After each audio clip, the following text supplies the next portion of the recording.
But we're going to get started, I think, Angus. So you know what to do. Clap us in.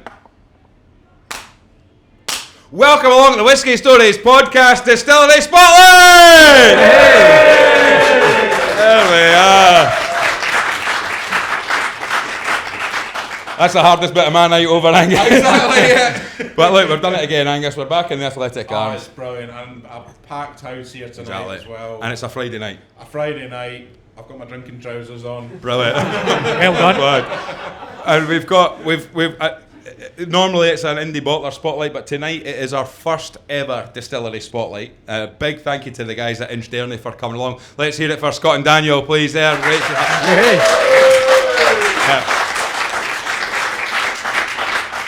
It's always really nice when we can convince people to come here and bring whiskey with them for us to enjoy it. I'm really looking forward to it. So this is part of the Whisky Stories podcast, first ever collaboration with a distillery, so the InchDairnie Distillery. And for those who haven't seen it already, check back on the 8th of May. We were at the distillery doing a vlog. We were let loose around the distillery. We got a chance to speak to Scott Sneddon here. So Scott, first of all, have you been able to get through the street without being stopped for selfies and autographs since that episode? I'm having to permanently wear sunglasses so I can go unassumed. I thought so, but you are the managing director of the InchDairnie Distillery. However, we rechristened you, the Engineer of Flavour. And if you don't know what I'm talking about, go back and watch that episode because it is incredible what's going on, and we're going to hear a lot about that. But I think, it's Friday night. We've got a packed room here. We're all thirsty, so shall we just get straight into the first dram then? Yep, let's go. So, welcome to InchDairnie Distillery, everybody. So, this is our first ever release that we have in front of you. So, this is the 2017 RyeLaw. So, this came out in April 2023. So, if you just have a little nose, just cheers to everybody. Cheers. So, what people think about as a rye whiskey can be quite an intense whiskey. So, when we were looking at what we were wanting to do with equipment that we have on site, we wanted to take a concept and see what we could do with it. So this is our Scottish contemporary twist in a rye whiskey. Yeah. And what I mean by that is we use multi-dry rather than un-multi-dry. So on the nose it's quite a mellow, it's quite a sweet, you get a lot of caramel and a lot of vanilla. And that's because we used virgin oak casks. Now for the first release, the wood comes from the Ozark region of America. So we've got 2 drams in front of you. And what happened is we got enough rye to do 2 years worth of production, because the rye's not predominantly grown in Scotland. Oh, here he comes, the right person. You have to sit right in the centre here, pride of place. Right, we'll start again, Angus. You know what to do. Clap us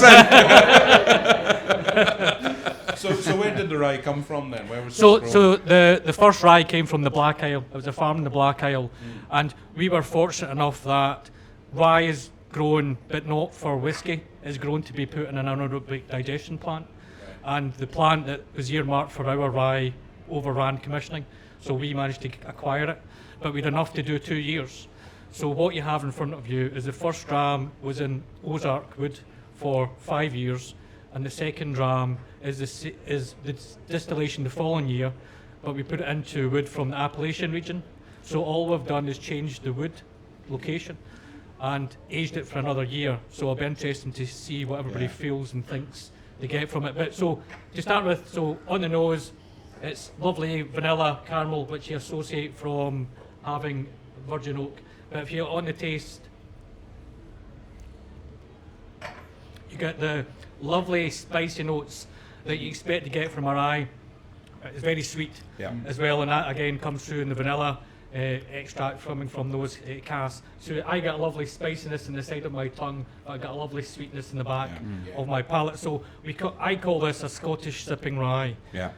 Because rye traditionally you tend to add it with a mixer, or it's quite an acquired taste. But for here we wanted to bring it to sign, showcase it and taste it. Well, I think you'll find. Sorry, I mean that recording that we did, I'd never really had rye before, and I didn't really know what to expect.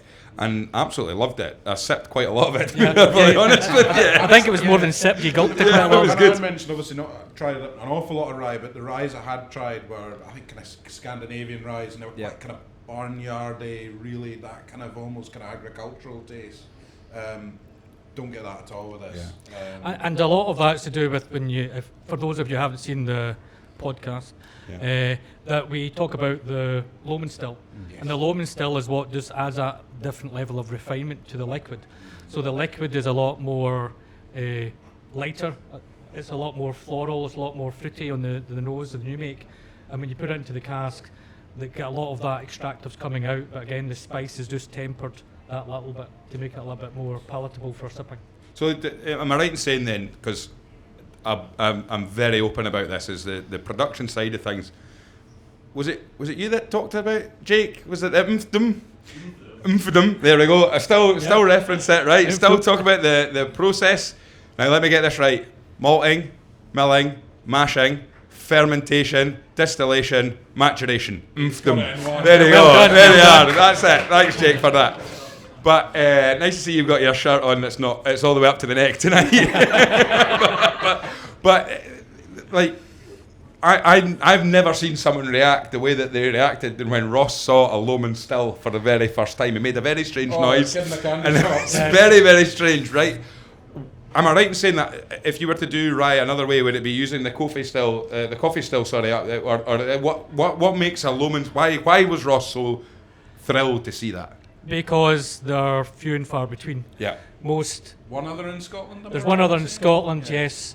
I mean, it went out of fashion, or for us it's just about that additional reflux.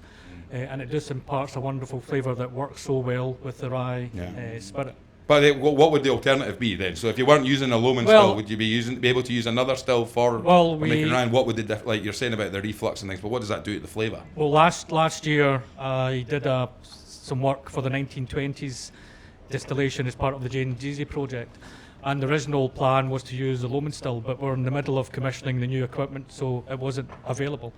So when we did the RyeLaw last year, we used our standard spirit still. Right. But our standard spirit still, we have a reflux pump. So it was more than a normal still, but not quite the same reflux as we got for the Loman still. And the difference is a lot heavier spirit. So what we did last year is we basically split the 2 weeks in half. The first week and the second week we used the same different style of casks. We'll mature them separately so that I can monitor to see what the difference is, so I can truly understand myself what is the benefit of the Loman Hill still on RyeLaw. Yeah. Now, all this talk about reflux as well, it's usually something I don't want after tasting.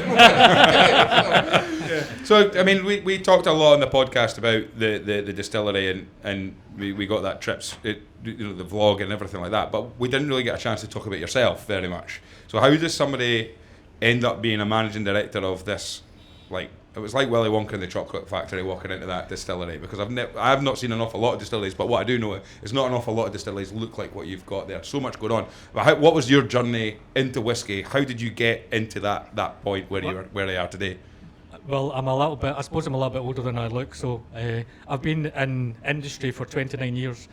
So the first 10 years of my life was in development for salmon feed for 4 years. And then on thermal insulation material, which is a bit different to whiskey. We wouldn't have you on a podcast if you were still doing that, by the way.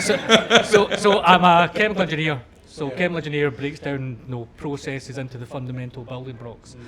So my early career for 10 years was about taking a process and really looking into the detail. And then about 19 years ago, my 2 children at the time, my wife and I decided we wanted to be closer together as a family but remain in Scotland. So you can either go to oil and gas or whiskey, and I don't like the taste of petrol, so I thought I'll try whiskey. So I dipped my toes. You just haven't found the right one. No, that's true. So I ventured into whiskey at Glenord Distillery, and for 10 years I was in Diageo. And Diageo was a great foundation, but my inquisitive mind asking all the questions, I wasn't really getting the answers that I was looking for. So what was your role at Glenord Distillery? So at Glenord, I was what's called as a site operations manager. Okay. So basically, you're responsible for the day-to-day running of a distillery. Making sure things are working, basically. Making sure things are working and making sure things are done properly and safely. Yeah. Am I right in saying usually at Diageo as well, you're kind of buddied up with other distilleries, so you might not necessarily be always at Glenord, you might be kind of other, is that right? Yeah, yes, so we at Glenord is part of a group. So Glenord group consisted of Glenord Distillery, Glenord the Maltons and Tinnick Distillery. So Tinnerich Distillery happens to be the only other distillery in Scotland that has a mash filter. Well, that's an incredible coincidence. What an incredible coincidence. And the mash filter that we have at InchDairnie is the old mash filter from Tinnerich. So I'm in a fortunate position I kind of managed both. Both locations. So that gave me a good foundation. But then as a chemical engineer, it's about understanding the building blocks. So the opportunity to be part of a brand new distillery from the foundation up, using equipment that was quite unknown within the industry, it was too good an opportunity to pass. So that's where, in fact, I've just passed 10 years. So it was the 27th of April 2015 I started in a field at Glenrothes in Fife. And how did that opportunity come about then for you? It was just purely a chance conversation with a person I knew, and they said that there was this opportunity. So I actually met with Ian Palmer, the founder, and he gave me this concept that was like, what do I need to do to get this? So I was lucky enough to be chosen to take it on, and here we are 10 years later. Now, what was the sort of like rye whiskey? I mean, how many people here have tried rye? Have tried rye? You've never tried whiskey before, have you? We've got whiskey Novie, wow. No, don't apologise. You've paid for your ticket. What's going to happen is we're going to put the microphone under your. We're going to give you the microphone at the end of the tasting. You're going to say, I love whiskey. Yeah, there you go. This is a real test here, eh? Yes, very much a test. I've never drank whiskey before, but when I had InchDairnie, I loved it. There you go. But I mean, rye whiskey, is there rye whiskey drinkers? Is there people that enjoyed rye? Dom, you like a rye? Yep, yourself? Yeah. What kind was it? Was there any particular types of rye that you guys liked? American rye? Yeah. And what's the main differences then between American rye and the rye that we're drinking right now then? So there's a few differences. I mean, American rye is the variety of the grain that they use, but also in American rye it tends to be a column still. So it's very much reminiscent of the grain distillation you get here. And what that does is during that processing you do strip a bit of the flavour out, and it tends to be, because they use unmalted grain as well, the level of spice is significantly higher. So that's why when we were looking at using the rye, that's where the Scottish twist, we malt everything, so we malted the rye, and that just tempered the flavour down so that the spice is present, but more a gentle spice rather than a harsh spice. And why rye? Well, why not rye? Yeah, well, but there must have been, like, you know, we've seen new distilleries popping up a lot, and there's always an angle of, it's an expensive business making whiskey, right? We know that, and the way that the industry is going at the moment, you can see that as well. So there's obviously reasons where distilleries decide we'll bring out gin products first, and because it's part of distillation, or different other opportunities. So what was the reason? Was it just a case of it's a different area to get into a market that would make a bit more of a splash, or was it always part of the plan that it was going to be rye? To start off with, we had the equipment, which means we could process a variety of grains. And so once we were running the distillery, we started in December 2015. 2016 was we had some concepts, which we'll talk about later on, about InchDairnie, the single malt. But it was during that time we were just looking at what are the options for other means of processing. And Ian, the managing director at the time, came over the 1908 Royal Commission. And during the Royal Commission, it actually states during that, and it's recorded verbatim. So people are talking and recording, and this is from 1908, and it states and records there being rye, wheat, oats, and malted barley within a distillery. So there we have evidence of it being used traditionally. Yeah. So then from there it was like, well, that's an idea we'd like to look at.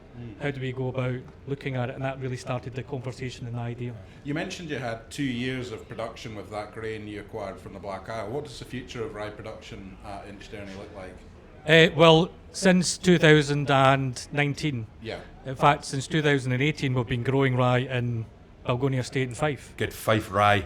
And we will continue to do so, because best rye in the world. All your rye in the future will come from Fife then, and yes, from Balgonia Estate. It's not going to be supplemented. To grow something, you're at least 2 years away from the concept. Yeah. You've got to get the seeds, put it in the ground. You've got to grow it, and then you'll realise that for 1 year. The following year is when you'll malt it and you'll get access to it. So it's a long term. So why we got the rye in 2017, that's when we actually started sowing the seeds locally. So it's 2019 is before we could get the first Fife grown rye. And were you able to choose a slightly different kind of strain or product then compared Well, to what was grown in th- Black Isle, there's- considering that was grown for kind of an industrial process, whereas Well, this is something you control. That's the thing. So the first variety is called Magnifico, and what a fantastic name for it. And Magnificent name for it, isn't it? yes, Really? it is. And the variety that we grow currently now is called Performer. Now, when we were looking to use rye, everybody we spoke to was like, oh, it foams like mad, you need it to be really difficult about it. So you can imagine the scene, it's 2017, it's December, we're doing the rye, and how we run the process at the distillery is we don't do one mash to one washback. We do 4 mashes to 1 washback.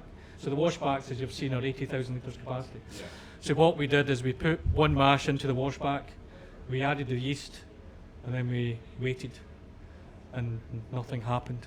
So my assistant got put on a cherry picker and sent to the top of the washback. That's a big old washback. That's big, and he looked in, and it wasn't doing anything. And we thought, oh, this isn't good. So the next washback, we did 2 mashes. The next washback, we did 3, and eventually we got to the 4th washback, and we thought, this isn't working. By that point, we were getting the distillate from the first washback, and the conversion, normally at the distillery we get about 9.5 to 10% alcohol. We were getting about 7.5% alcohol for rye. Wow. And we thought, well, it's working, but we couldn't quite understand why it wasn't reacting like everybody expected. And it was by a sheer chance, Ian had a conversation with the grain merchant who was passing by, and he came in to see us and was talking, and he had a little book of all the varieties and opened up and said, yeah, Magnifico is a non-foaming variety. And who knew that you get foaming and non-foaming? So Rye Vita bread uses the foaming variety. So we use a non-foaming variety, and that's what we've stuck with. So for us, it's about understanding the grain, because it's a lot more complex than we really give it credit. I mean, we're only really the tip of the iceberg in understanding rye, and it's such a great product to grow in the field. You know, it's it grows in really infertile soil, the good root structure. It gives good straw, which is useful for the farmer, and for me, it gives a brilliant flavour. Well, there you go, Angus. We found a rye variety that sums the pair of us up perfectly. Difficult performer. There you go. Exactly. You can work out I was thinking non-foaming. Careful, Scott, you'll get a job here. Right, so we're going to move on to the second dram then. Now, the conversation I want to have here, we've asked. Oh, well, first of all, you know, talk us through this one. Give us the nose. Give us what we're expecting. So on the nose, there's a lot more on the nose. The first thing you'll notice is it's slightly darker than the one before. That's because it's been aged in the cask for 1 more year. When we were looking at the first vintage, after the 5 years, we thought we're getting the right amount of balance of the extractives. The wood's not starting to overpower it. But so what I did is we didn't take all of the original vintage out of cask. I've been keeping that away, and I've actually been aging it, so it's now 7 years. And I'm glad to say it's actually getting better with age. It's not peaking yet. Yeah. So the next vintage was here is 6 years old. And so on the nose, it's not as sweet. I get a little bit more complexity on the nose, but where the big changes is on the taste. So cheers to everybody for coming. Cheers. And what's the ABV of? So the ABV of both of these is 46.3.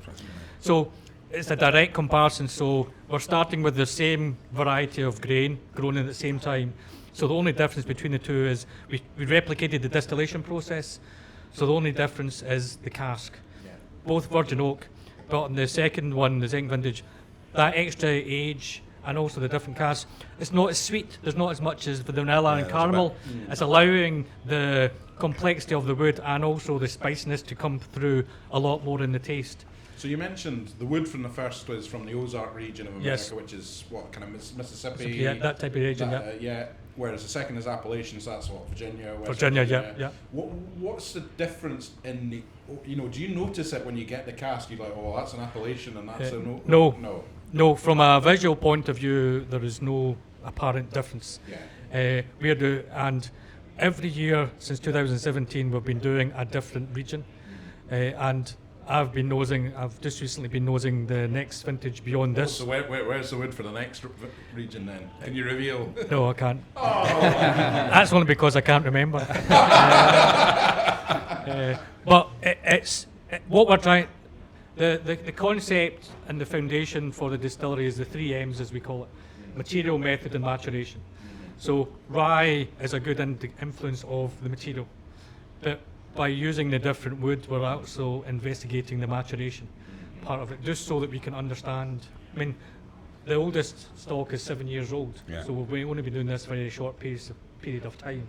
So we've still got a lot to learn and understand about it.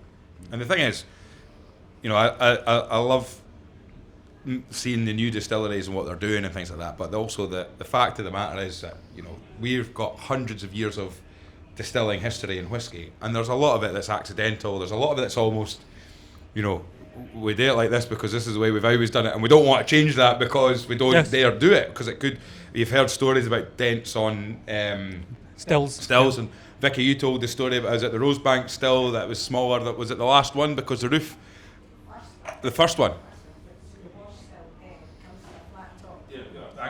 So the wash still comes to a flat top, and originally it was because they couldn't fit the roof in, or they couldn't fit it in on the sides of the roof, so it was a flat top. So when they recreated it, they actually made it larger in size, but they kept the flat top. Yeah.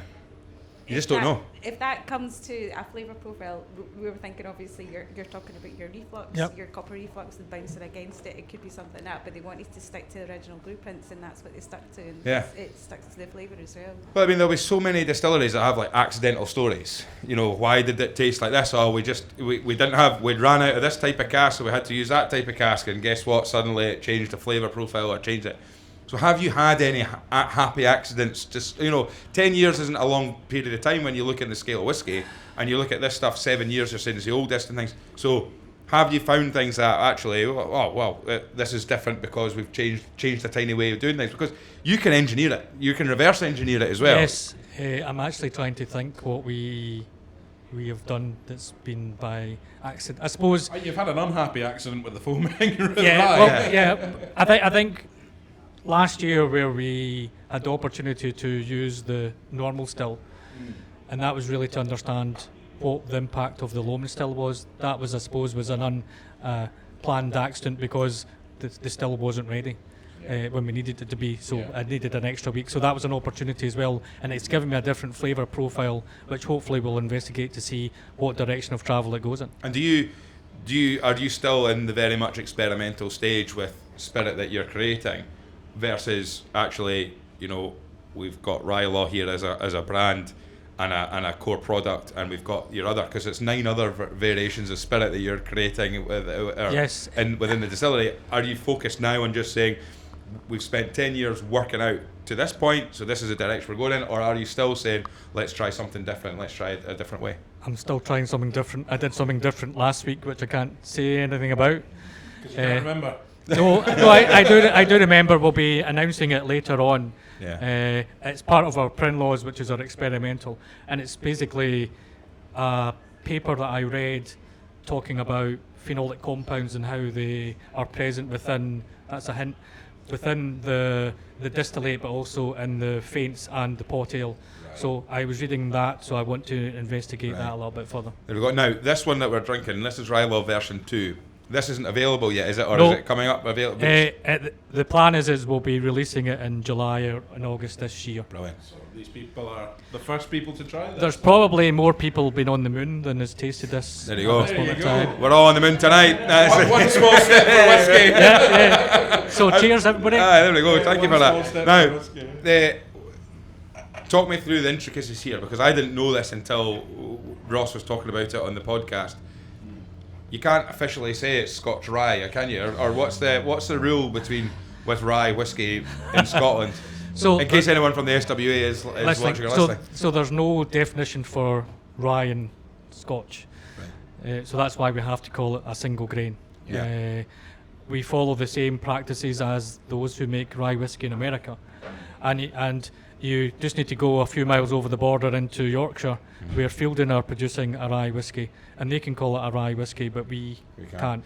But you're lucky enough that from the locality of the distillery, all your ranges here and all the sort of varieties of whiskies that you're creating, they're named after local areas, and there's a local area called RyeLaw, so that's the name. That's why you're able to stick RyeLaw. So RyeLaw Farm is about 500 metres from the distillery. Brilliant. So we can get rye in the name, but still sticking to the naming regime that we have. And again, so you talk about the founder then. What was it? Ian Palmer. Ian Palmer. Then, from his point of view, was this always, was it a happy accident, or was it literally a case of, look, we've got RyeLaw right there, we can build a brand around that, or was it just a case of, It was a case of trialling it. So we have a pilot still on the distillery, which you probably didn't see when the tour because it was tied away.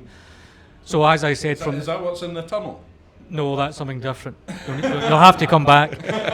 So as part of the 1908 commission, it mentioned rye, oats and wheat. So we investigated creating whiskey from rye, oats and wheat. So rye was the first one that we did on the pilot still, and I operated it. And the flavour profile that came out was so different. So that gave us the confidence to then go to full scale. So it was an element of assessment, research, and then trial and error. Brilliant. I mean, how are we finding these so far?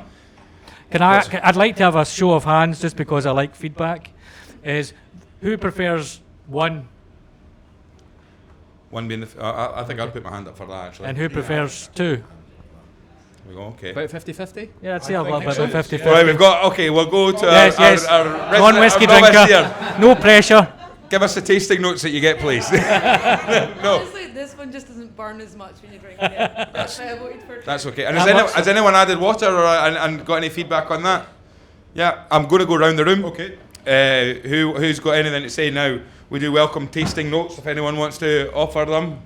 Nope. Okay. What were you thinking? You've never been to one of these before, have you? Yeah. No. So what are you thinking so far? I enjoyed the first one more. I think it was just the virgin oak and the vanilla, and it's kind of hits you the minute you sort of sniff it. Yeah, good. Nice one. What about yourselves in the corner? The second one, I enjoyed the second one. It was fuller. I quite enjoyed it. So we've got a first and a second, so it's really splitting the room, isn't it? The second one is pretty good. I feel like the maturation's just a touch more on it. Like an oaky little jelly baby. A what, sorry? An oaky little jelly baby. An oaky little jelly baby. We'll take that. Right, Farouk, how are you feeling about this? It's grand. I've not had much rye before. It was interesting. Yeah, it was good. The second one was my preference. Yeah. Second one was your preference there. Jake, did you say, what was it? Second one as well from yourself? Vicky? I like the second one, but I absolutely loved the mouthfeel of the first one. See that texture? I thought that was absolutely stunning. I'm all about the texture in the whiskey as well. Yeah. Really like it. And it's, I mean, as I said at the start, we're still learning and looking. You asked about previously what we're doing with it. We're just learning what we can do with it. So we've been doing, the baseline is that everything will go into virgin oak, but after virgin oak, then I want to see it. So I'm looking at, can I take it in a different direction by using a different cask, just really to understand what we can do. More second maturations and yes, what have you, yeah. And also using other virgin oaks, because America is not the only one. Yeah. Jake. See the casks that you've tipped for these vattings. Have you then refilled them as like a second fill of the same? Yes, I have, and I'm using them for myself. Perfect.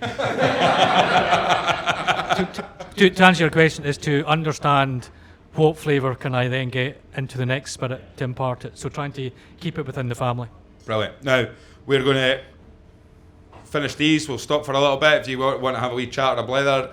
We're also going to be using the same two glasses that we've had. So Dom's got some jugs of water there. You can help yourself to rinse your glasses out and things like that. And we'll get pouring. We'll maybe send Angus out with the pourer, see if you're lucky or not. And we'll get the next drams lined up. Hope everyone's enjoying themselves. Hope it's all been all right. Yeah, good. Yep. Brilliant. Okay. Cheers. There we go. Oh, nearly got the applause. Right, Angus. Yes. I get to do this at least twice. You know what to do. Clap us back in. Welcome back to the Whiskey Stories podcast. first ever Distillery Spotlight. You can Starting that again. I've had a dram, I'll put my teeth back in. Right, Angus, you know what to do. Clap us in. Welcome back to the Whisky Stories Distillery Spotlight. There we go. We've had a dram now. That's us rocking and rolling. So the first 2 drams are down, Scott, and I think the rye whiskies. You know, the feedback's been absolutely fantastic, hasn't it? Yeah, it has been. It's went down well. Empty glasses as well. However, Yep. there is a jug of bells, an empty jug there with bells on it that we've been pouring any of the unwanted drams in there. We will be auctioning that off this evening later on as the first ever InchDairnie infinity bottle has started there. So that's what we're going to get at that. But this is the exciting bit, Scott, because the drams that we've got in front of us now, this was what we were at the distillery talking about. The 8th of May. The first official release of single malt whiskey from the InchDairnie Distillery. This is exciting, eh? It is, and we ended up being a peated whiskey, which shocked a few people, Yes. but not us. No, you knew all about it. Peated whiskey from Fife. I have to say, actually, so talk us through. So what's the first dram that we've got here? So the first dram is, the brand here is KinGlassie, which is our peated brand, and this is Fife grown barley. Best barley in the world. And then it's been peated using peat from Aberdeen, so it's Highland peat. There's always one. We've got the loon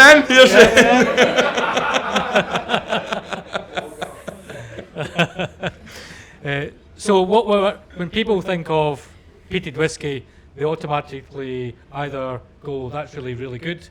Oh, sorry, my alarm's going off. That'll be your medication. It is. I'll get that when I go home. Because that happened the last time. So I've lost my train of thought. So the peated whiskey, when people think of peat, they either screw up their face because they've tried it before and it's been quite intense, or their eyes wide open because they love it. It was grim until about 9 months ago. I love it. And that's what we loved. So what we did is, when most people's impressions or tasting is from the Islay peated malts.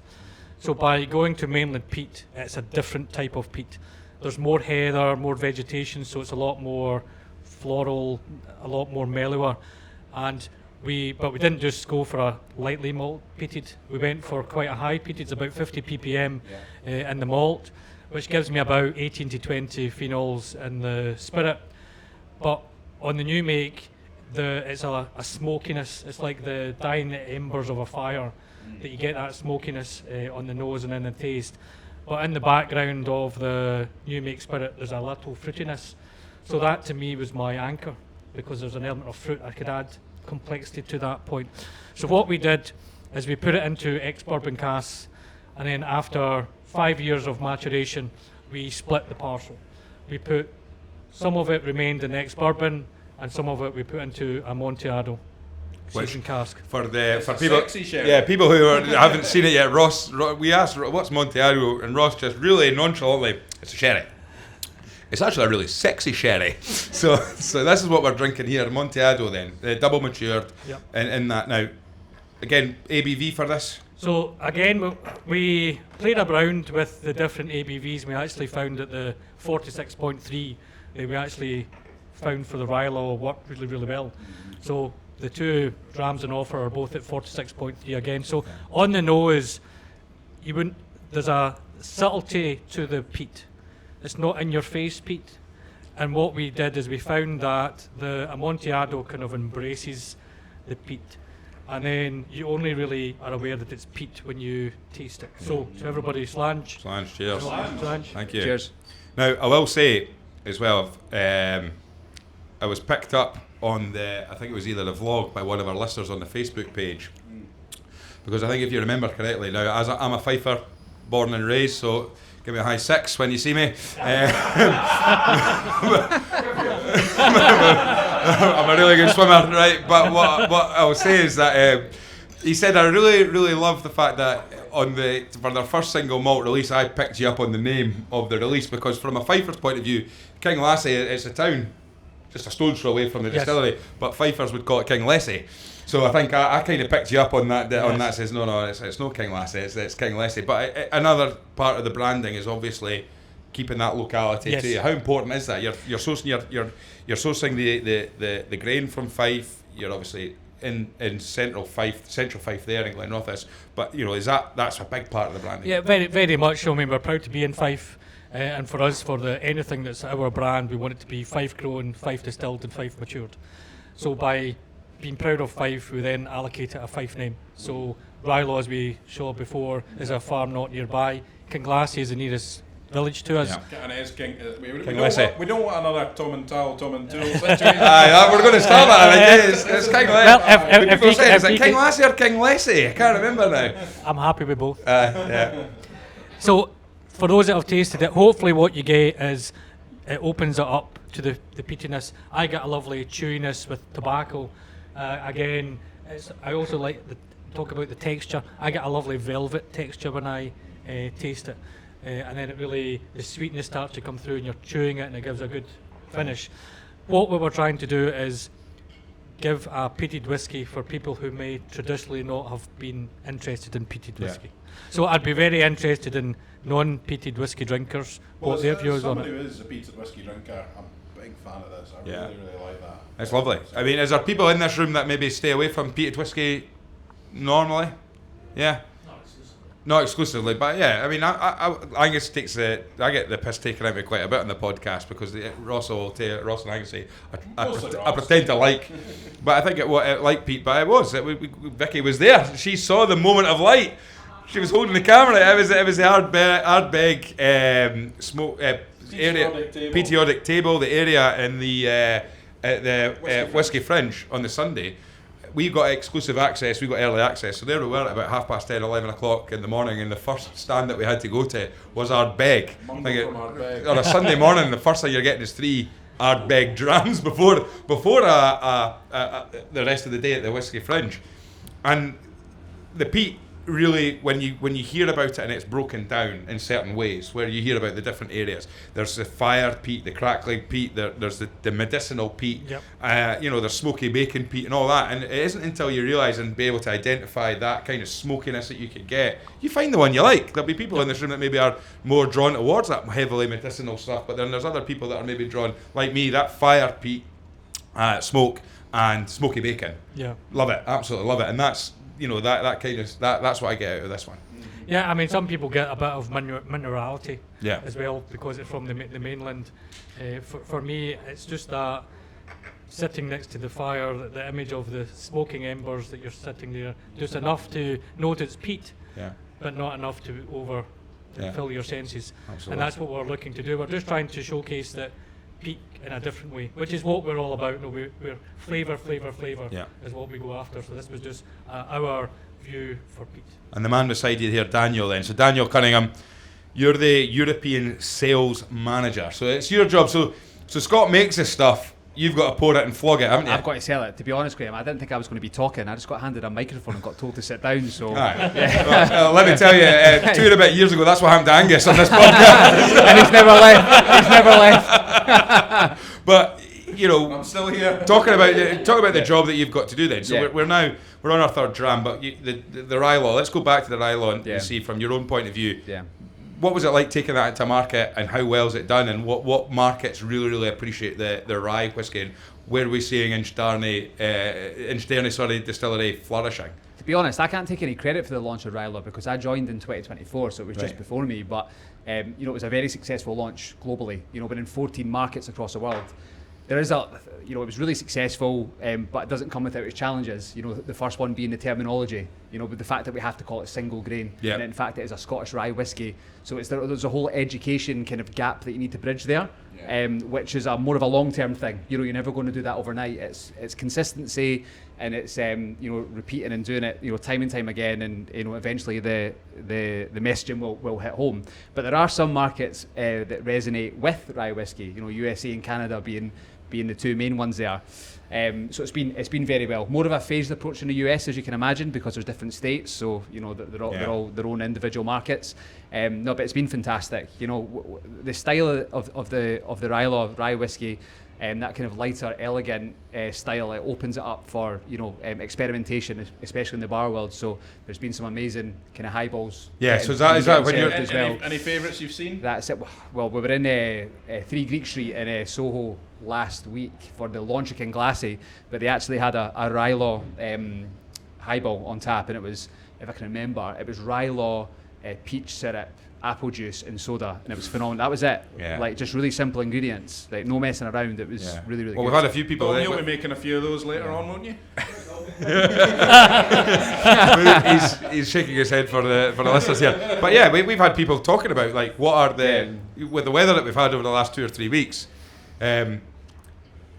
People are saying like, what's a dram that's good for nice weather and stuff like that. And with the lineup that we've had, and of course, just so it's coincided with the fact that 100%. we've been working together on this collaboration. I've just had the KinGlassie Raw and the KinGlassie Double Matured constantly on the go in my flat with this lovely weather. Yep. But markets, and we're in Europe. Then you're predominantly the European market. Are we seeing growth or popularity in different areas of Europe? Is there a particular country that you've visited? Talking about rye only just now. Just now, yeah. Just rye. So there's been like a big rise in the last kind of like 3-4 years, maybe a little bit longer than that, with European ryes. Got some really good things coming to Denmark with Stauning and other brands that don't really spring to mind right now. But people are starting to get familiar with the category. And there's definitely a spike. To be honest, mate, I'm not going to get into any kind of numbers or that because I would just be lying. But no, it's we're definitely seeing it as like an emerging kind of subcategory of the whiskey category as a whole. Brilliant. And then of course you'll be a busy man this month. The exciting prospect that the distillery is releasing its first single malt. Yeah. So how's that gone? What's the reception been like? What's it been like for yourself? How have the distillery gone about making sure that they get the brand out to as many people as possible and things like that? Yeah, I mean, it's been absolutely phenomenal. We're like 2 weeks out of the 2 weeks post the launch of KinGlassie. The reception from the trade and the media has been nothing short of phenomenal, Scott. I'm sure you'll agree with that. Definitely. The noise that we created, we've been putting together a really comprehensive plan for the last kind of like 4 or 5 months. It's been a lot of blood, sweat and tears, and it was good to finally get out there because KinGlassie was existing on laptop screens, computer screens and boardrooms and whatever for a very long time, and we were just really excited to get our first single malt out there and to see it in amazing bars, especially the Athletic Arms or the Diggers as we know it around here. It's just phenomenal. And to get people talking about the brand as well, like that's the main thing. Like when you're building a brand, we're obviously very new, you're relying on people that are on the front lines, the bartenders or the shopkeepers in the specialty whiskey shops to really get behind it, and it all starts with the liquid. I'm really proud to say that we've got really good liquid thanks to this man at InchDairnie, and if you've got good liquid, then that gives people the incentive to really kind of like sell your product and talk about you. Absolutely. I mean, because there'll be lots and lots of people who've never heard of InchDairnie Distillery. You're a closed distillery. You don't hide about it, but as I say, for people who haven't been lucky enough to visit the distillery, you go from being in a Glenrothes industrial estate, and then you just see these big electric gates. Once they open up, the distillery is beautiful. It's absolutely fantastic. You could, and I think we had said you could pick that distillery up from an industrial estate in Glenrothes and place it anywhere in Scotland, and it'd be a picturesque, lovely distillery. And you can't go up and see it. Yeah. But so from that point of view, then has that been a challenge? Because people are sort of going, never heard of you. What's that like? As a new distillery, there is a double-edged sword. Yeah. You're not stuck to tradition or heritage, so that gives us the freedom, the versatility to do what we do. But the other side of that is people don't know who you are. So it takes Daniel's role and other salespeople and Rob, the brand ambassador, to go around and educate people. Because we're not just a straightforward distillery, you have to spend time educating people, and that takes time. And it's a long-term game. It's a long-term gain, and the working, collaborating with you guys enables it's put you right on the map, hasn't it? People who can't come to us, so that was the best way to come into people's living room, to have a little bit more understanding of who we are. And we're trying to showcase, because when you tell people what you're doing, some people think, well, that's just a gimmick, you're just saying that. But it's only when you come to the distillery you can actually show you what we do and why we're doing it. I was going to say, actually, I don't know if Graham ever told you this, but about 2 or 3 years ago, Graham and I were just, it was pre-podcast, we were just in the area. Graham actually drove me up to the gates of InchDairnie, and we kind of peeked through, and I kind of went, ooh, something's going on there. Look at this place. But that's all we got to see, so if you told me then, we're doing a podcast, I mean, I've been amazed. It is. Because it was almost a bit like, there's something going on here, but nobody knows about it. You know, it was almost that kind of. Yeah, well, it was like that, and it draws intrigue, I suppose, because the whiskey drinker that you're looking for, we've got plenty of people that happily hold their hands up and say we are whiskey geeks, whiskey nerds, whatever. And sometimes when you reference that, people go, "Oh, you can't say that about people that." But no, there is that growth of people that are desperate to find out more and more and more. I'll say this, I've said it on the podcast plenty of times, you know, I was the opposite. I was a guy that used to like coming into the athletic arms, and I don't like any of the other stuff there. I just like the core brands that I know and I can trust. Whereas now it's that this world of new distilleries, where beforehand I would never go, it can't be any good if they're new, because why would I have anything from a distillery that's only been 10 years in being open, when I could go to a Glenfiddich that's been open for hundreds of years. But what we're seeing is there's so much excitement coming out of that, and I think from that perspective, having that freedom, does that give you the freedom to be able to do that, or do you feel constrained where you have to balance so much? What do you want the mass market to have, and what do you want the small consumer? I will always ask for feedback, and it's because I have a general interest, because the RyeLaw and the KinGlassie, I've been nosing it and tasting it from the very beginning, so I've got my preference and what I like about it, but there has to be a market, because we're a business first and foremost. So what we're doing now is getting people who understand who we are all about and are intrigued by flavour. We have other parts of the distillery, other liquids that we'll bring out in the coming years, because ultimately what we want to showcase is, from a single distillery, a breadth of liquid, that there'll be something for everybody, and that's the challenge. Because it's not just going to be rye whiskey or peated whiskey. There's going to be more coming out. There'll be some that are more similar to what people are used to, but there'll be some that people think they know what they're getting, but in a slightly different way. And I'm not trying to give too much away for the mystery dram, but that'll be the trick. We're all about flavour. Whiskey is a wonderful liquid that it gets people from all stages in society and of all age groups talking about one thing, and it's people remember it. A few drams and you're everybody's friend. That's what I love about whiskey, and if we can give a liquid a flavour that they might not have experienced before, then that's what I'm looking to try and achieve. So Daniel, how did you, sorry, on you go. I think it is worth saying though, Scott, you kind of touched on it there, like, at InchDairnie we're only just getting started. KinGlassie is the second step towards our kind of main marquee release in 2029, which is going to be the InchDairnie 12. I think we maybe mentioned it on the pod when we were filming at InchDairnie. What we're trying to do with these different expressions and these different kind of spirit types is really kind of like build and drive that demand for the brand. So, by the time that amazing whiskey, I've tried it, by the way, it's amazing. Really? Very lucky to. But by the time that whiskey is released, then we've hopefully got like a really kind of strong core following of whiskey lovers. That just want to. And how long does it take? You mentioned earlier on, conversations where this has been on a computer screen. Yeah. And you're talking about tasting a 12-year-old whiskey that's already very exciting to think about and stuff. But how far ahead do you have to plan a release like this? Well, if I'm honest, I'm thinking about the two sides to the story: the new make and the mature. Yeah. So for the new make, I've got a plan for my Prinlaws for the next 5, 6, 7 years. Yeah. For the maturing stock, I've got a concept and an idea that I'm looking for 2027, 2028, 2029. So I'm already looking at that now, but I'm also listening. Somebody talked to me that I'm a whiskey listener, not also a flavour engineer. Oh, there you go. Listening to the whiskey to see, can I take that to 15? I'm trying to understand the sweet spot of the spirit and the cask. All the other distilleries that have been doing it a long time, they've found that over many, many years. We're still searching for that. And what I'm trying to understand is the sweet spot may be what I think is a sweet spot, but is that what the consumers are also seeing as a sweet spot. So there's still a long way of the journey for us to go. So you're like a whiskey whisperer. Yeah, okay. A whiskey listener. I'm sorry. Since you said whiskey listener, I've got an image in my head because we've got loads of them. Well, we've got loads of them. But Woody Tanner Woodrow's licks his casks, or supposedly licks his cask. Have you ever put your ear to a cask? No. Right. but wait, so I mean, roughly speaking, and you don't have to give the full numbers if you don't. But when you're looking at a release like this, how many bottles are you talking entering the marketplace roughly?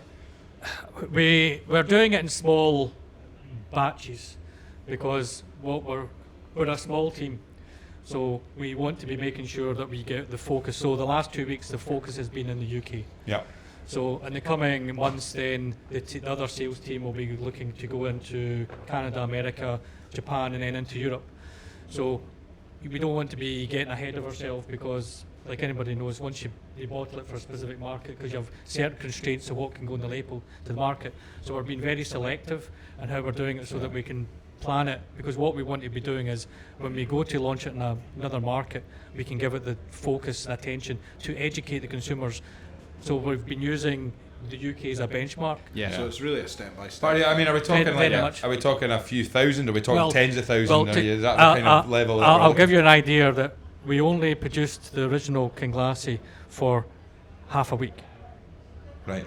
That's all. There you go. Yeah. And for those people who listen to the vlog and the other podcasts, they'll know exactly how much we produce in a week, so they'll be able to work it out. Well, because I mean, I looked back and I looked at the whiskey yearbook, and I looked at you're still in the new distillery section on the 2024 one anyway. I don't know if that's changed in 2025, but when you actually look at it and you see the capacity that you guys have, and it's sizable. I mean, you're the biggest independent new distillery in terms of capacity. On there, and you're in the top on the new distillery section on the whiskey. You're the top 3, and I think the first one's Rose Isle, and the second one now, what's the William Grant and Sons? Ailsa Bay. It might be Ailsa Bay, yeah. And so you're suddenly saying, you've suddenly got Diageo and William Grant and Sons. They're the only 2 in the new distillery section that are up there in terms of capacity level. So there's lots of new distilleries, and they're great, and we love them, and they're artisanal. They're small capacities, they're bringing out small outturns and things like that. But for you guys, the business model is obviously not just being a case of let's get some nice small batch stuff out and get people really excited about it. It's mass, isn't it? Yeah, the business model is people say it's very modern, it's actually very traditional. Yeah. And that I do 9 different styles of spirit, but I only keep 7 of them. The 2 styles, the Strathhenry and the Pitlochry, we sell to third-party bottlers and blenders. And that's what is we could say is my gin, because I sell that as new make. So that's the bread and butter effect. That's the bread and butter, so that's the business model. But that's the business model that historically been traditional distilleries, because that's what they did. So, and it's quite interesting to know other new distillery has kind of looked to that and gone, we're going to do it exactly like how they've gone, I mean, maybe the proliferation of single malts and since 80s, 90s, etc. has driven that. But it's interesting that you're the guys that are looking back to. But if you look at most modern distilleries, not all of the liquid they produce goes up in the bottle as a single malt.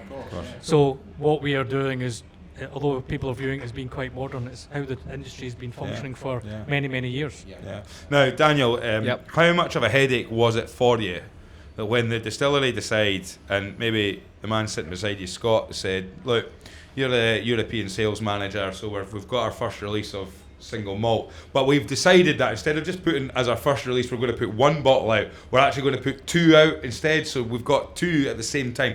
Launching 1, I can imagine, is a bit of a headache to try and all the work that's involved, but putting 2 out at the same time, what was that like for you? To be honest, it was actually like a really powerful tool to drive demand in the market through scarcity, because when you're looking at the kind of production numbers, I think, Scott, correct me if I'm wrong here, is it 3 to 1 or 4 to 1? 3 to 1. 3 to 1, yeah, so 3 of double mature and one of raw. Right, so the raw is actually a little bit more unique in terms of that. Yeah, but exactly that's not reflected in the price, though.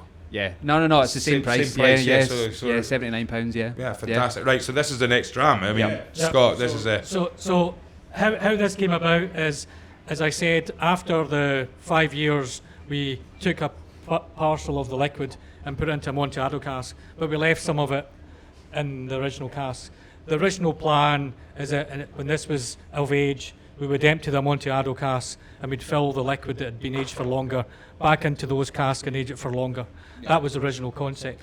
But when we came to taste this, the plans were ripped up. The plan was ripped up because while this was an interpretation of a new way of thinking of peat whiskey, what about the people who want peat whiskey? We don't want to, we're all about flavour. So I can't be going against what other people are wanting. So the raw, as we call it, is that it's an ex-bourbon casks. There's extractors. You can look by the colour. There's a small amount of colour, but it's showing that what we've got here is purely from an age point of view. Yeah. So there's a little bit of mellowness, but the phenolic compounds are not as hidden as they are in the first one. So for me, this is what peated whiskey drinkers want. So cheers, everybody. Cheers. Cheers. Well, I think Friend of the show and father of sometime guest on the show, Bobby Barr. yeah, Ross's dad, Bobby Barr. Bobby Barr is a big fan of this, and I think he has it with an Ardbeg 10 next to it and drinks both of them and tries to. Well, they talked about it in the pod. Yeah, we talked. Yeah, we talked on the most recent recording.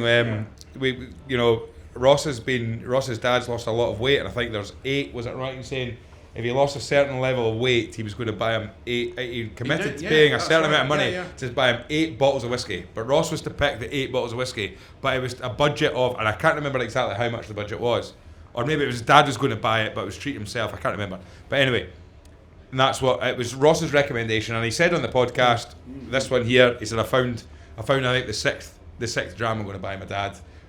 For I'm going to recommend to my dad to buy for that, because he said it was, and he likes that, and he said his dad loves an Ardbeg 10, and I think most recently on this week's episode that we recorded, Ross said his dad sat down an Ardbeg 10 beside him, and he said couldn't pick between the two, and I think when you look at having a distillery and a brand like Ardbeg, yes, and you're holding your dram up to that must be a nice wee thing to have. And that's the type of feedback that I'm looking for, because when we were tasting this, that's the image I had, is people who know, like peated whiskey, have got the well-known brands, but just trying to showcase we can also do this. And for the mantra, as I said, of the distillery is the 3 M's, and what this is showcasing is the maturation.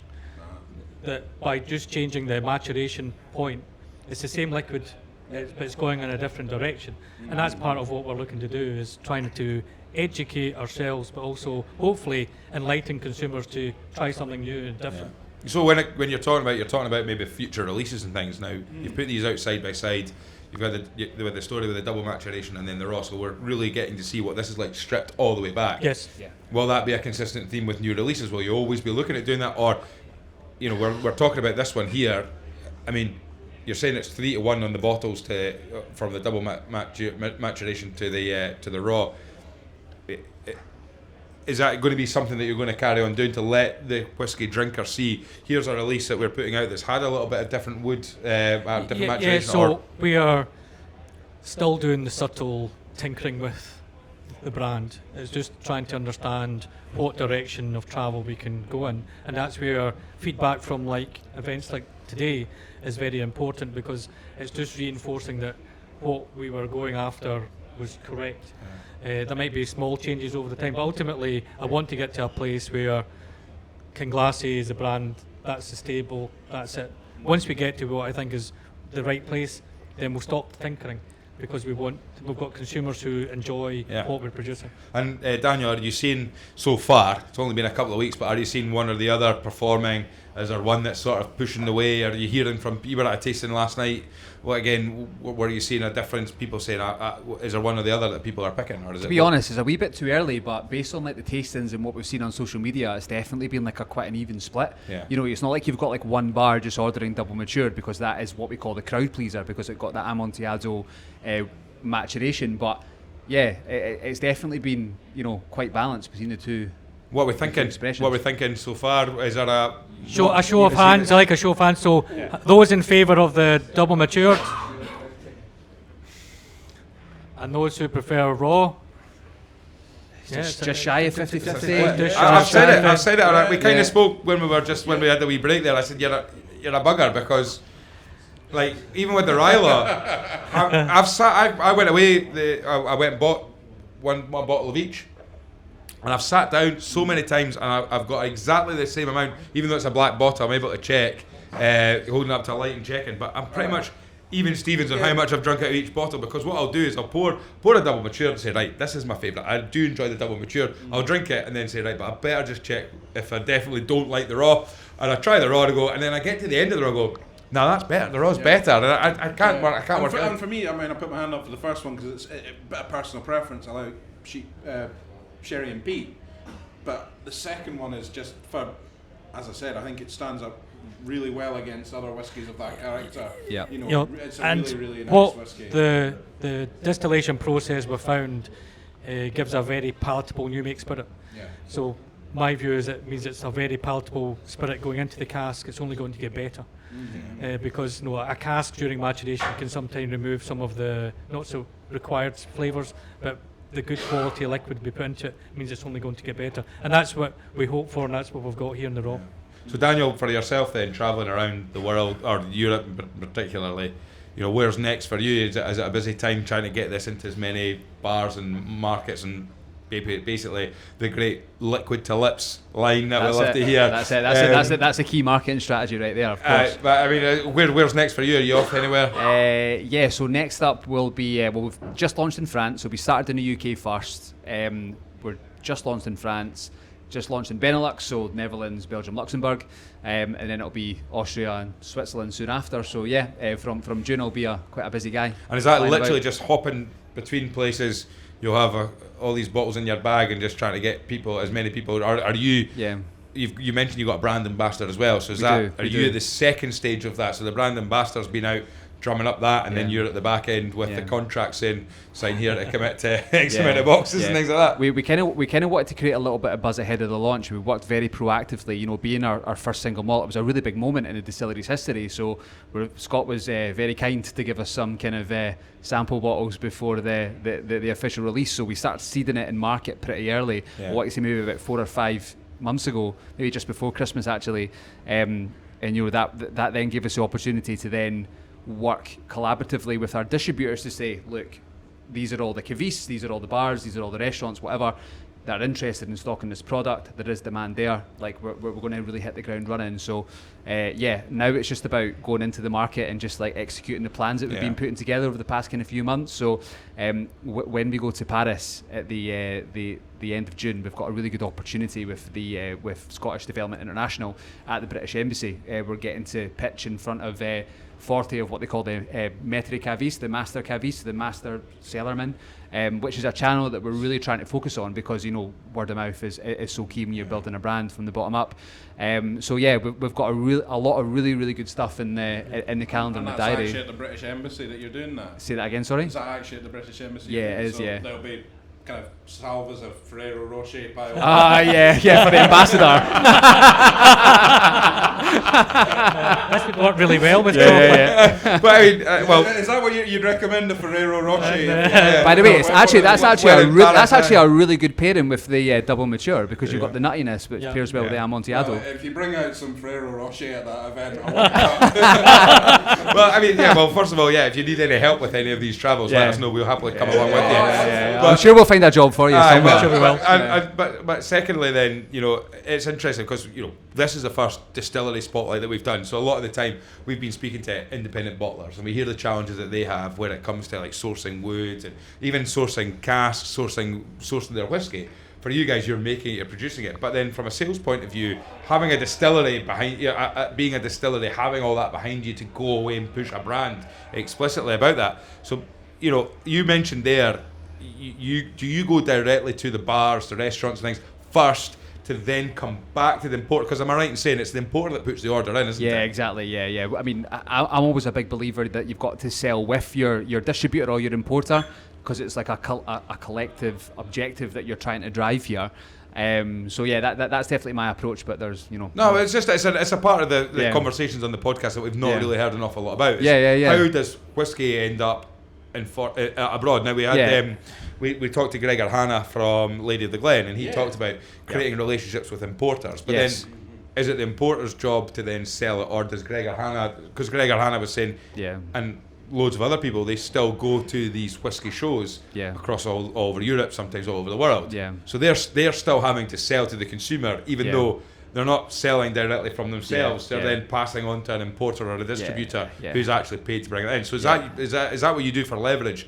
Do you take these samples to X amount of bars and say, France. Yeah, definitely. And then go to your French importer and say, look, these guys have all said if Yeah. this is in this country they would buy it. Yeah, exactly. Then they have to then buy it from you Yeah. guys at a price, and then it's distributed. I mean, if you're trying to break into a new market, like that's a very, very smart strategy. You know, you're already kind of, I've said this word quite a lot, but you're already creating that demand like ahead of working with any sort of importer. But I think being like as active in the market as possible is very important, especially if you've got big aspirations like what we do at InchDairnie. So, you know, you're never really going to truly understand the landscape, the competitor set, the trends, whatever, by sitting in an office in front of a laptop. You know, you really need to be out there pounding the pavement, chapping on doors, having conversations constantly, all the time, telling that story. Liquid to lips. Liquid to lips. There we go. Liquid to lips all the time. You know, building a brand is a graft, but it's something that's really, really exciting. You know, and to be part of that journey,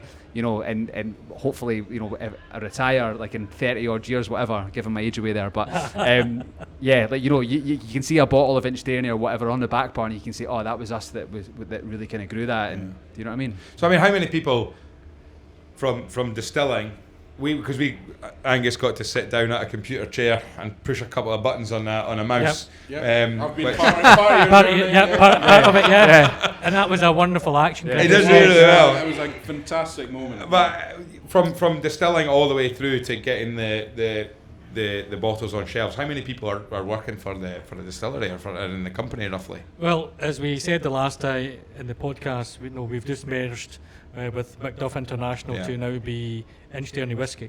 So we've now got 22 people from the production side of things, and then there's 18 people from the sales and marketing logistics side. Yep. So we're still a small company, but we are in over 14 markets worldwide. And that's just with the InchDairnie portfolio, by the way, because as you know, InchDairnie Whisky Limited, as we are now known, we've got a whole other kind of range of blends as well, which we've got a much wider kind of distribution network across the world. So I mean, you're right. It's a small team. It's a small team, and that's the challenges that you have. Is that it's a small team, but as I say, we've spoken to so many brand ambassadors. We've spoken to people that work in whisky. The opportunity to travel around the world with a product that you can just pull out your bag and hand over to someone and say, try that and tell me if you like it, and then get that feedback instantly, and then be able to go to somebody and say they'll buy it, so go and sell it to them. And I think the one key thing is that everybody that does that is proud it's Scotch. Yes. I think as a community we're competing with each other, but we're also working collaboratively together, all for the benefit of Scotch. Yeah. Well, we've talked a little bit about. I mean, I've banged the drum for too long now about planting that map as we're looking at needs to change. That little wee bit there on the East Coast needs its own region. You should come in with a Sharpie one day, Graham. Yeah, just right. Fife. If you're really planting a flag, you would. Because you guys have been part of that a little bit. You know, there was the accidental misprint on the labelling for the Fife Whisky Festival bottling from Lady of the Glen. What was that? I think somebody had accidentally put Fife as a region on the bottle of something that contained your liquid. Obviously, a complete accident there. Of course. But as a distillery in Fife, and do you have relationships with the other distillers in Fife as well? We are talking, and it's one of the things that we are trying to work together is how can we make Fife even more a region for whisky. So it's about all of the distilleries are news like us. So like anything else, they're still trying to build their businesses up, the brand. But hopefully in the coming months, we'll get together to see how we can all work better collaboratively together to really showcase Fife as a region. And just very quickly as well, as a new distillery, what it allows you to be able to do is focus on the things that are really, really important to a lot of consumers now. We spoke to Ian Stirling at Portaleith Distillery, and he talked about the mileage that is used between the grain that they're Because rather like you, they get all their grain from a single farm, so they're trying to cut out that mileage. So sustainability, then the importance of that. How big a message is it that the distillery is looking towards that area? Because as a new distillery, it gives you a little bit of a head start where you can build your product around that. Whereas the older distilleries, they kind of have to work backwards, because when the new people like to hear that things are being done in the right way, that are letting the environment thrive around them. Yeah, I mean, sustainability is an important part of what we do. No, it's aligned with our quest for flavour. So for us, by getting the right equipment means that we can be energy efficient, we can be water efficient, but we're also open to new ideas and new technology. we're currently with the Fife growing, we're working collaboratively with the farmer, and only this week we're trying to do a working together all about cover crop, because cover crop is an element for a potential for reducing the amount of fertiliser. And we did a study a few years ago where for our carbon footprint, the growing of the barley and the malting of the barley is about 68% of my entire carbon footprint. So by looking at that, and even that 10% reduction is a huge benefit to us. So what we are doing is we are working with our suppliers downstream, but equally our suppliers for the bottle downstream. So as a distillery, you're looking at every opportunity in your supply chain is how can we, because ultimately we want to be doing business in 100 years. The only way we can ensure that is if our supply chain is still exists in 100 years. So everything that we do is to minimise that impact in the environment and also the surrounding area. Angus, after a couple of drams on Tuesday night, we sat there and I got a little bit carried away, I'll be honest. I'd had a few drams for a recording. And we were talking about, where the whiskey, because this is episode 81 as we're recording. So last week's episode, which was actually recorded on Tuesday, if you're listening to this anyway.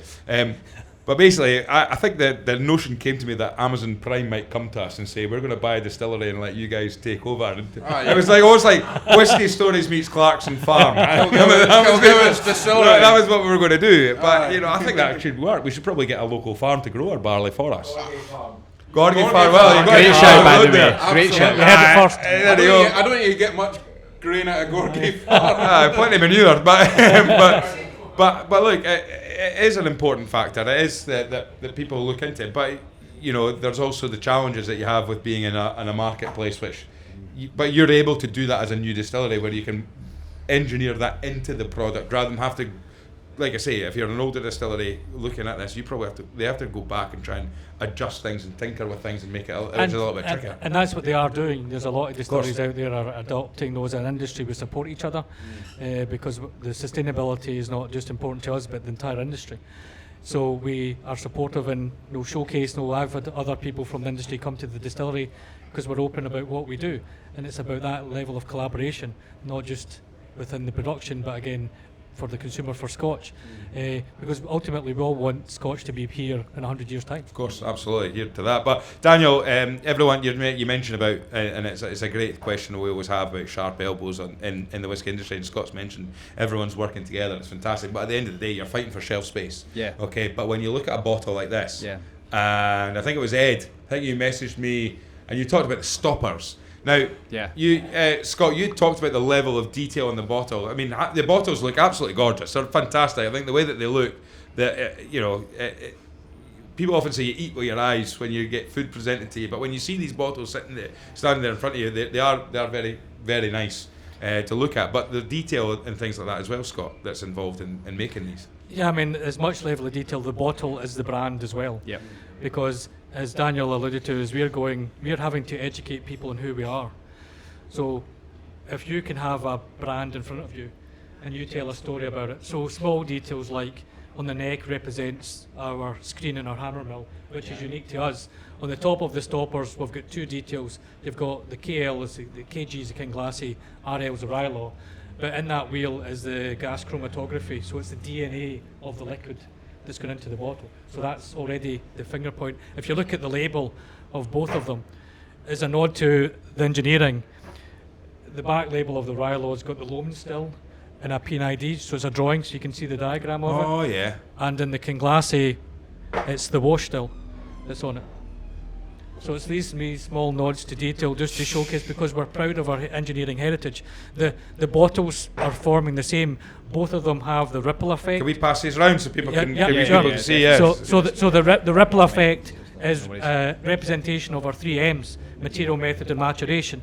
At the bottom on the clear bottles it says InchDairnie Distillery, because KinGlassie and RyeLaw, InchDairnie Distillery is a foundation of what we can do there. Yeah. So there's all these small attention to details, because if you're talking to people, even if you can only remember 2 or 3 things, whiskey is a sociable product, and if you're standing with visitors saying, "Oh, what's that you're drinking?" No, and people allude to the stopper.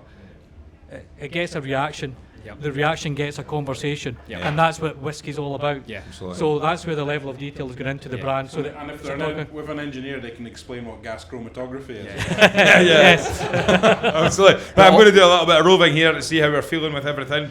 I'll come up to you guys up the back here. How are you finding it so far? It's great. First time being in an event like this.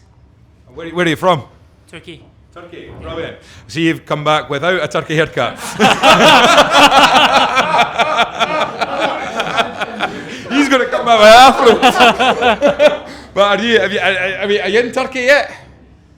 No, not yet. Well, there you go. Take a bottle back with you. We live in Estonia. You live in Estonia? Oh, fantastic. So are you in Estonia yet? No. Well, you are now. So there you go. Brilliant. And how you found it tonight? Good? Well, it's been really nice. I forgot the darker colour. This was really nice. I'm usually more hesitant to peated whiskies, but this was easier and more fun. Yeah. Is there anyone else that was sort of shy about peated whiskey? What about yourself? What are you thinking? Yeah, everyone's been lovely. I mean, I like. I didn't snatch it. Thank you. It was passed to me. Yeah, I like peated whiskey, so I enjoyed it. But everyone's been very different and very good. Sorry, you want to snatch it off me? Right. Now you guys work at the distillery as well. I do. And what do you do? I'm the sustainability manager. Oh, fantastic. So did Scott do a good job? Did Scott do a good job explaining it? Yeah, perfect. But basically, we're looking at like the environmental footprint of everything in the distillery, and like Scott said, the carbon footprint lies in the malting and the growing of the barley. So that's what we're looking at with lots of stuff that we're doing. But in terms of the taste, I'm a massive peated whiskey fan. Right. But I like the sweet one. The double matured does it for me. Fantastic. Have you bought a pedalo for your European sales manager yet? Now we're going to go to yourself. How are you finding this? I love whiskey now, honestly, it's great. There we go. There we go. Hey, we've done it. Right, lads, over in this corner here. What are we thinking?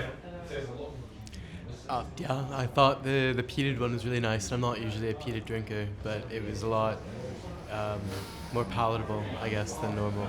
Brilliant. That's what we like to hear. What about yourself? Definitely the second one. Even though it's in the black bottle, I was asking Daniel about the black bottle because it's really, really light. You know, because it's just fully bourbon matured. But I liked it's chalky and it's. I don't get too much peat off it. That's lovely. Much prefer it to the first one, the Amontillado. Just another sherry. You know, it's a sherry bomb. Yeah. Good, brilliant. Right, lads, what about yourself? Sherry.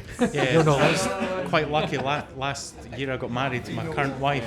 Oh, fantastic. You got married to your wife. And we know he's a listener because he referenced her as his current wife. Brilliant. And we went on our honeymoon to Islay. So I'm all in. It was great. We went to every single distillery and did a warehouse tasting. And I love peat, love sherry. And so the first one I was loving. But then when I went to the second one, it was great. It's like, the analogy I kind of used, like pizza. It's like a margarita. If you can do an incredible margarita, that's all you need. So the sherry becomes a distraction after that. And I love sherry, but yeah, that second one was great. Superb. Well done. Thanks for coming on. What about yourself? I don't drink that much peated whiskey. I've kind of got to be in the right mood, but I'm in the right mood. And the first one, the double maturation, that was great. Aye. He's in the mood. He's in the mood tonight. In the mood for some double maturation. There we go. Now, our final dram of the evening is a mystery dram. Is it in the back room here? Yeah, it is. Yes. Do you want me to go and get it? We can introduce it. Under lock and key. Under lock and key. Under lock and key. Ray must have rummaged around for it. It's not that one. It's not that one. What am I looking, Scott? Scott needs to help out here. I never knew there was a whole drum roll thing. I was like, what's going on here? Right, so we'll introduce this, then we'll stop for a quick break while Scott pours it. Yeah. So this is our mystery dram this evening. Scott, what have you brought with you tonight? Yes. Well, you never know, it might not have been. So this is a single malt. So when we do our InchDairnie production, we do it against the seasons. So we do a spring, a summer, an autumn and a winter. So this here is our winter campaign. So we've used winter barley, and winter barley is not that well used within the industry. So by having the equipment that we have, we can use winter barley. And I'm going to upset Ronnie here because this is fully matured in an Amontillado cask. Just another sherry. Just another sherry. Just not another sherry. So this here is just a means of showcasing something in the background as we are experimentation with our different casks, and as we'll talk about a little bit later, it's sherry but not as we know it. Is this a peated non-peated? This is an unpeated single malt. There we go. Is it a single cask?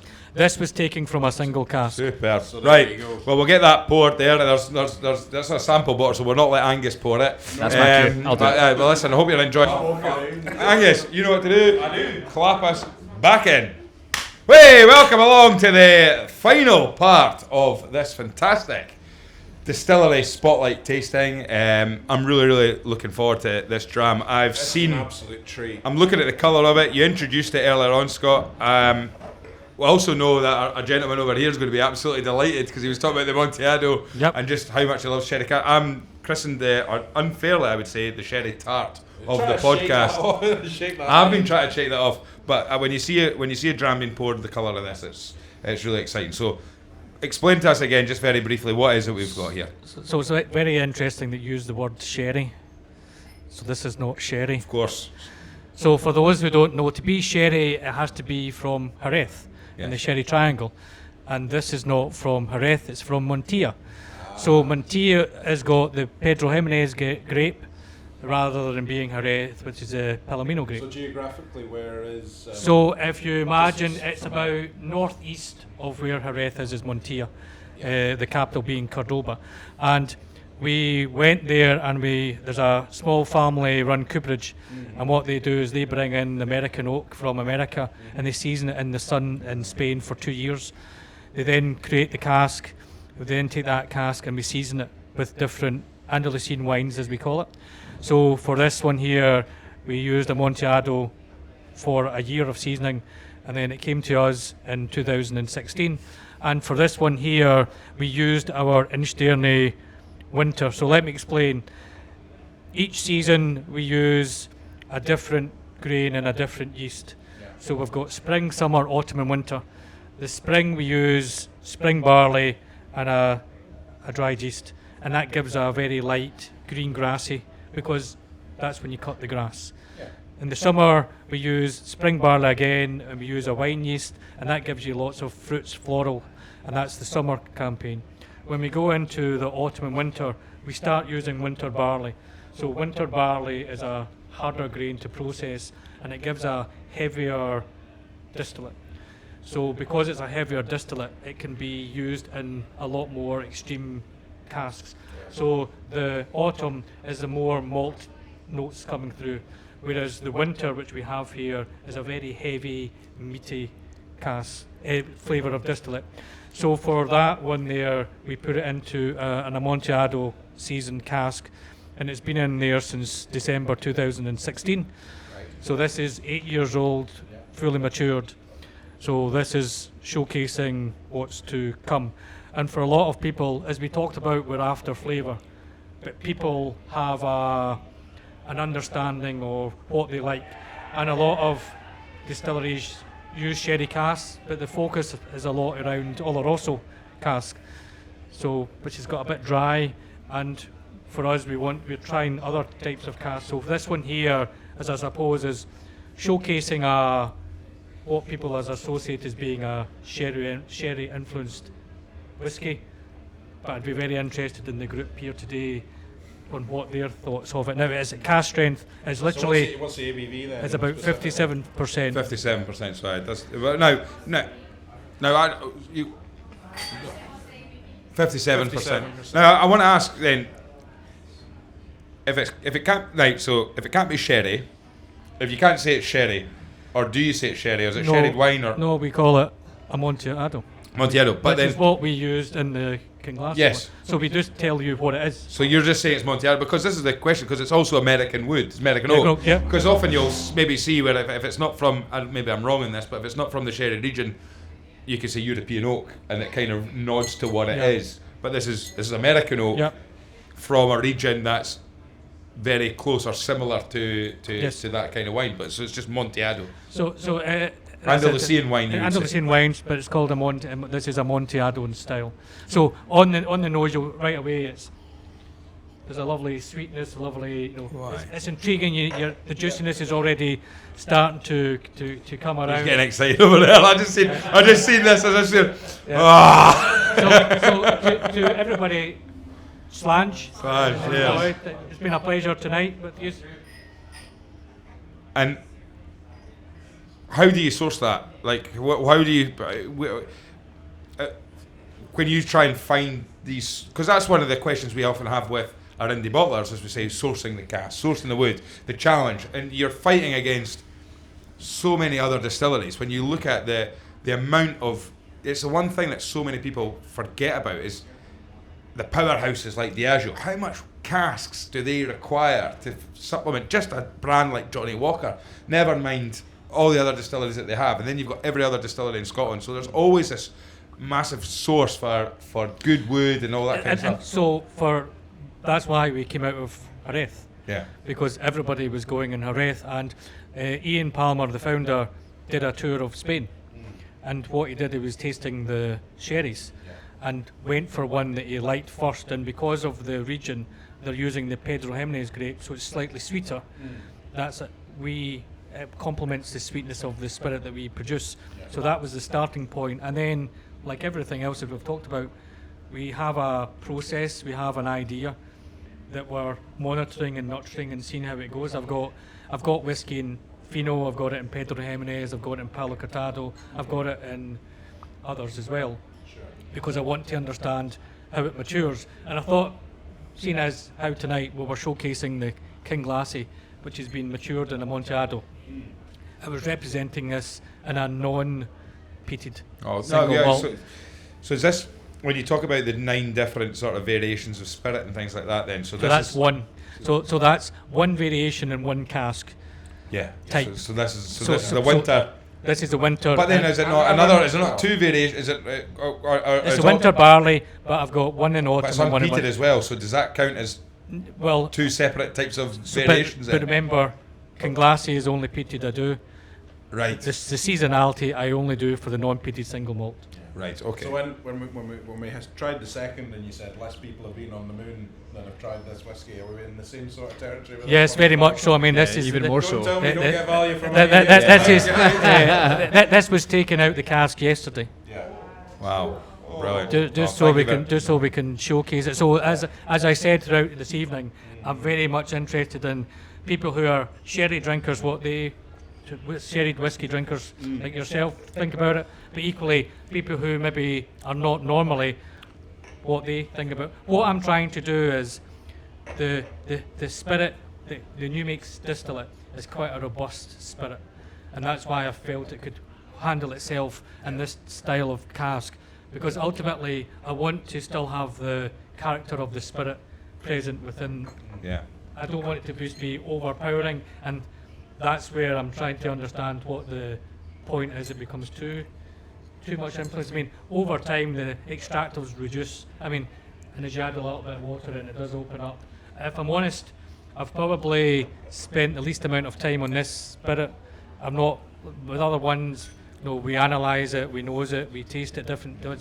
You spend a lot of time understanding the nuances of it. This one here, I probably only nosed and tasted about half a dozen times. Wow. And when you try a sample from the cask that you've drawn from, is that with an eye to your 12-year-old coming up, or yes, is it with other future releases? It's understanding this is what we expected to come out of there. Am I getting the nuttiness, the almonds? Am I still getting an element of the spirit? Is it giving me the breadth that I'm looking for? So I'm asking all these questions when I'm nosing it and tasting it. Now, you talk, it's something that I'd really like to dive into. We don't have too much time on this, but one of the things is you talked about how many times you'll try and test and sample a whiskey or spirit before it makes it to whiskey, before it makes it into the bottle. Then I was at a tasting last year with somebody who actually, just by chance, we got sat beside each other, and they work for the Macallan, and they work for in the wood management process. And we were sort of talking about the pricing of whiskey and things, and he said what people don't really appreciate is, yes, the Macallan's very, very expensive, but from a quality control level, how many times that liquid is sampled and tried before it even makes it into your glass, before you get the chance to drink it. So from your point of view then, how often are you, before we drink a release, a RyeLaw, or a KinGlassie or anything like that, how many times have you actually gone to that liquid to sample it before it's ready to even be put into bottle? Well, the RyeLaw, because it was virgin oak cask, we pretty much sampled that every year. And then when we got to about 4 years, we started doing it more regularly. And just to understand, is the extractive process slowing down, the vanilla and caramel, is it getting more or less? Am I still getting the spice? So that was growing there. With the peated one, after 5 years, we thought we wanted to take it out because we had a vision of what we wanted to do. We wanted to do a double maturation, so that had to be 3 years in our view to be matured. So that's where we took it out at 5 years, but then after a year, I was checking it on a fairly regular basis. But once it's coming close to what we think is the optimum, then we'll sample it a lot more frequently. And it's just to make sure that we don't go too far. As we said, this is the oldest liquid we have. So it's not like we're still learning as we go along. And that's why for this one here, this one I envisage being 12 years and above. However, I want to make sure that, is it still giving me the flavour, or am I running the risk? And this is where you're trying to find the peak. I'm trying to find the peak, and this is where the difference of palates become there, because my palate is different to your palate and vice versa. What I'm looking to, and this is where the work we do with these ones here is, I think these were at the perfect balance, and hopefully consumers will agree. That's the difficult part. And I'm by no means, I've been in the industry 19 years. If anybody asks me what I do, I'm an engineer, first and foremost. But I've been nosing and tasting whiskey in great detail for the last 10 years. But I'm still learning. I'm still learning my nose, and I'm still learning the art, and still learning the spirit.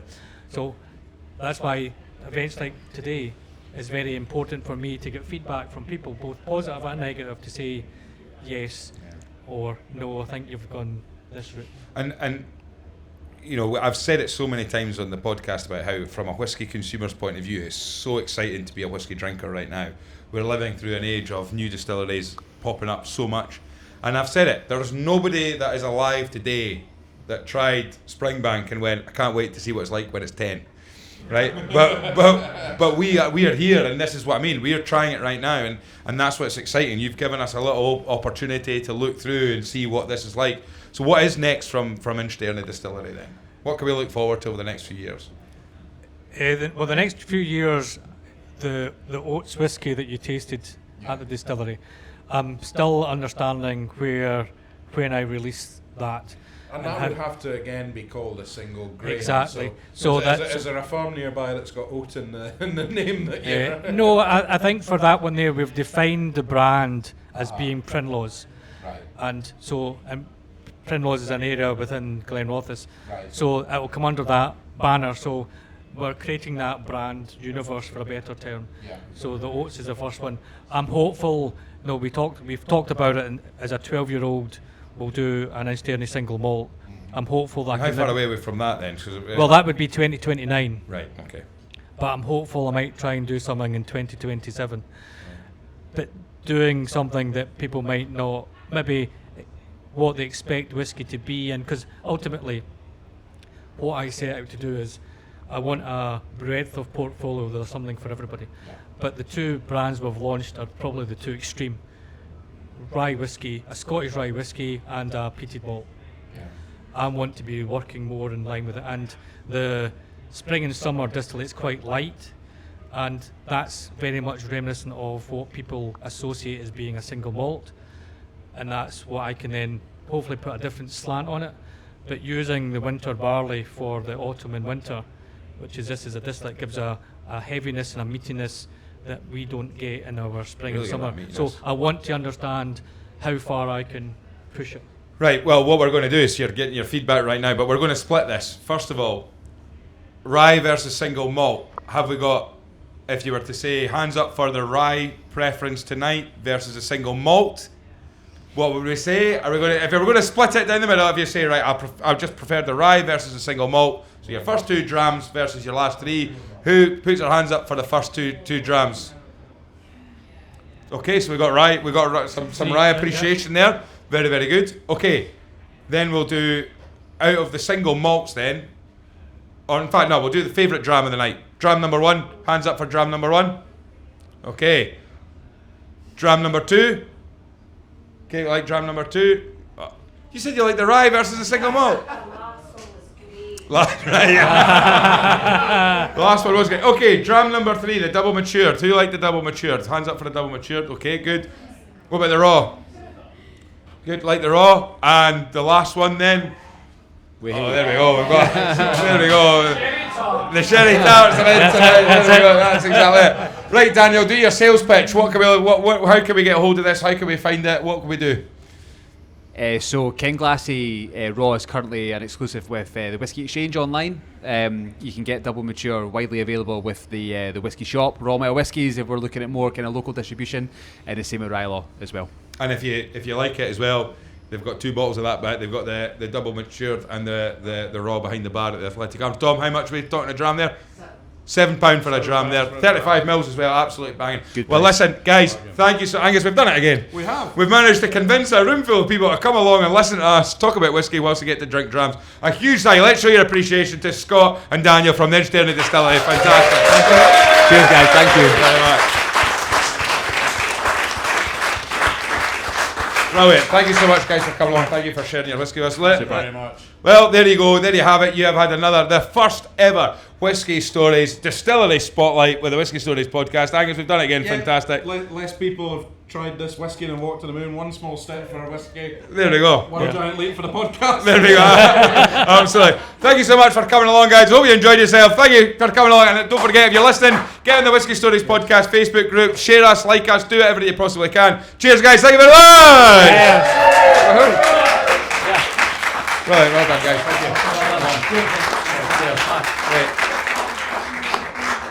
There we go. Right, get that.